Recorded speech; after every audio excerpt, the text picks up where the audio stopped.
MLA Jarnail Singh और अशोक मानू, उनका ये सारा आज का पाप किया हुआ उनके जिम्मे आ जाएगा। शाम को पुतला भी साड़ूंगा इनका।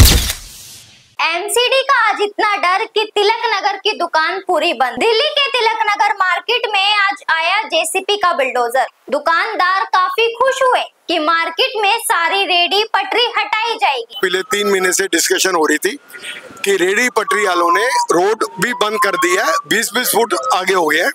एसडीएम साहब ने भी बड़ी कोशिश की कि रेडी पटरी उनके दबाव के आगे कम होगी। अब इनको क्या था, इन्होंने मेरे से हर हफ्ते मीटिंग की कि मलिक साहब हम ये जो फ्रूट मार्केट है या जो मंदिर के सामने रेडी हैं वो सब हटा देंगे। कॉर्पोरेटर साहब का फोन आया कि मलिक साहब हम आज मंदिर के सामने से इंक्रोचमेंट हटाएंगे।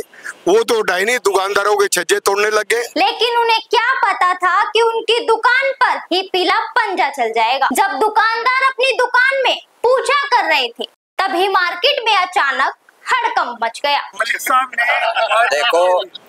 देखो आज जो है इतना गलत काम हुआ है। सीलिंग के बाद तिलक नगर आज बंद हुआ है। 1800 दुकानें पूरी की पूरी बंद हुई हैं और वो सिर्फ निगम पार्षद और विधायक की नालायकी की वजह से।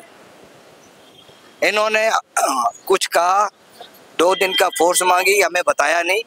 हम अपनी धूपबत्ती कर रहे थे, हमें पता लगा कि ये बुलडोजर लेके आ गए और हमारे दुकानदारों के ऊपर साइन बोर्डों को तोड़ना शुरू कर दिया।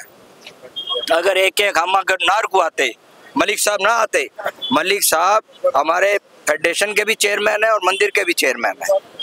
आज पूरा शरावत जी, एमपी राजीव बब्बर जी, डंग साहब हैं, सारे के सारे सुरेश मलिक जी के साथ हमारे साथ खड़े हैं। और देखते ही देखते मार्केट में भीड़ हो गई जब एमसीडी द्वारा जेसीपी का पीला पंजा 2 दुकानों को तहस नहस कर दिया। मार्केट का और मंदिर का चेयरमैन सुरेश मलिक मौके पर मौजूद थे। चेयरमैन ने दी सीधी धमकी और आम आदमी पार्टी के विधायक जरनैल सिंह, निगम पार्षद अशोक मानू को करप्ट बताया। सुनिए जरा, चेयरमैन ने खुली धमकी दी। आज वो दोनों नालायक कह रहा हूँ सुबह से, वो वहाँ बैठे अपने ऑफिसों में, क्यों नहीं आए? उनके मन में चोर था। नालायक कौन? MLA जरनैल सिंह और अपना अशोक मानू, वो दोनों नालायक हैं। कल तक हमने उनको जिताया, आज हम पसीना बहा रहे हैं 65 साल की उम्र में। उसको शर्म नहीं आ रही उनको? उनका ये सारा आज का पाप किया हुआ उनके जिम्मे आ जाएगा।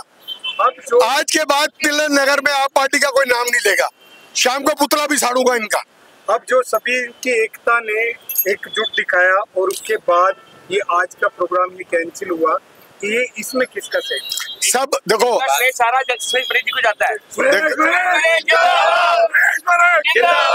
देखो मैं आपको बताऊं, एक मिनट बताऊं, राजीव बब्बर जी का बड़ा सहयोग रहा, कंवल जी शरावत जी का रहा। बीजेपी के लोग अपना टाइम से आ गए। अभी राजीव बब्बर जी ने 4 बारी डीसी से बात की, 4 बारी मेरे से की। हमारे साथ जो करता है हम बोलते नहीं है। बीजेपी वाले अब हमारे साथ खड़े हैं।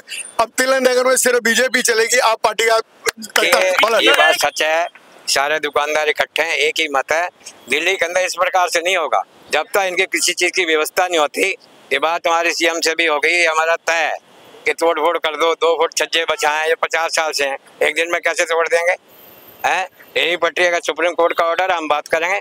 हमारी दिल्ली सरकार ऐसे किसी के साथ न्याय नहीं होने देगी, ये फैसला है। क्योंकि ये विधायक और पार्षद ये दोनों बातें करते हैं। इन्होंने यहाँ के प्रधान को आश्वासन दिया कि मैं हटा दूंगा, बाद में मिली भगत होगी, स्विच ऑफ कर दिया। ऐसे नहीं होता, दम रखो चेहरे की तरह। भारतीय जनता पार्टी जो जनता कहेगी उसके साथ है। जो उन्होंने वादे किए विकास के वो रहेगा और इस प्रकार के कोई कार्यक्रम नहीं होगा। साथ ही दुकानदारों ने सीधा निशाना साधा। इनकी भी रिपोर्ट सुनिए। क्या दुश्मनी थी प्रशासन से आप बताइए ना सर। अकेले आके हमारी दुकान पे सीधा आया, टाइम नहीं दिया, आगे सीधा पंजा मार दिया। कोई इन्फॉर्मेशन नहीं थी हमारे को, कोई नोटिस नहीं आया, सीधा आया और मार दिया। गुंडागर्दी दिखाई है जी पूरी और कुछ नहीं है। ऐसा ये मार्केट वालों को तंग करने के लिए कार्रवाई है। ये जो भी आज तोड़ने के लिए आए हैं, ये कोई पहली बार आज बना ऐसा नहीं, पिछले 25-30 साल से चीज़ें बनी हुई हैं। तब जो बनाने वाले अधिकारी थे उस समय वो कहाँ थे? आज बिना इंटीमेशन के ये तोड़ने आए, ये बिल्कुल गलत है। इसलिए मार्केट के आज सब दुकानदार धरने पर बैठे और इसको रोकने। हम फिलहाल सिर्फ यहाँ पे आप लोगों की जो ये सारी भीड़ इकट्ठी हुई है इसके ऊपर थोड़ा सा देखने आए थे कि क्या सलाह मशवरा कर रहे हैं आपस में। तो कहने को ये हमारे जो अपना 7 मंजिला सुरेश मलिक जी हैं, ये हमारे लोगों की डिफेंस में खड़े हैं। बाकी रही बात, अगर हम डिपार्टमेंट की बात करें तो डिपार्टमेंट को लेके हमारी नज़र से 100 सवाल है जी, हम खड़े कर सकते हैं। यहाँ पे एक से एक कोई भी डिपार्टमेंट के बंदे की अगर बात करी जाए तो सारे करप्ट मान के चलते हैं हम लोग। ये खुद ही आ जाते हैं कभी भी अपना चेहरा दूसरे तरह से लेके कि यहाँ पे आके अपना हमारे लोगों को तंग करने, और यही लोग हैं जब कल को यहाँ पे इंक्रोचमेंट कराने के लिए खुद जिम्मेवार हैं ये लोग। पुलिस वाले पैसे बाकी हम लोग पट्टियां लगवाते हैं और लोगों को मौका देते हैं करने को। स्मूथ है, यही पूरा चारों तरफ से भरा रहता है। अरे सर पैसे मिलते हैं ना अंदर, उनकी तो आमदनी चल रही है, लोगों को तो बर्बाद करने की तैयारी है ना। ना तो हम सियासी लोग हैं ना हमें सियासत आती है, हम एक आम नागरिक हैं, ठीक है ना, इंडियन सिटीजन है, लेकिन हमारे को इन चीज़ों के अंदर घुसना नहीं है। लेकिन हम सिर्फ छोटी सी रिक्वेस्ट करके इन लोगों को ये कहना चाहते हैं, डिपार्टमेंट को, चाहे वो एमसीडी है, चाहे वो सेंटर है, चाहे वो जो भी है जिनके देख रेख में ये आता है, कि भैया हमारे लोगों को एक बारी हमारी लिमिट्स को तय कर दिया जाए कि ये दायरा आपका है जी। आपका अगर शटर जहाँ तक लगा हुआ है, गैरेज लगा हुआ है, उससे आगे 2.5 फुट से ज़्यादा की आपकी बाहर की इंक्रोचमेंट नहीं होनी चाहिए। हम लोग अपने आप को मतलब कवर करने के लिए तैयार हैं। ये खबर देखने के बाद आपकी जो भी राय है हमें कमेंट में बताएं। धन्यवाद। अगर हमारी वीडियो पसंद आई हो तो ज्यादा से ज्यादा लाइक, शेयर, सब्सक्राइब करें और हाँ, बेल आइकन को दबाना बिल्कुल ना भूलें।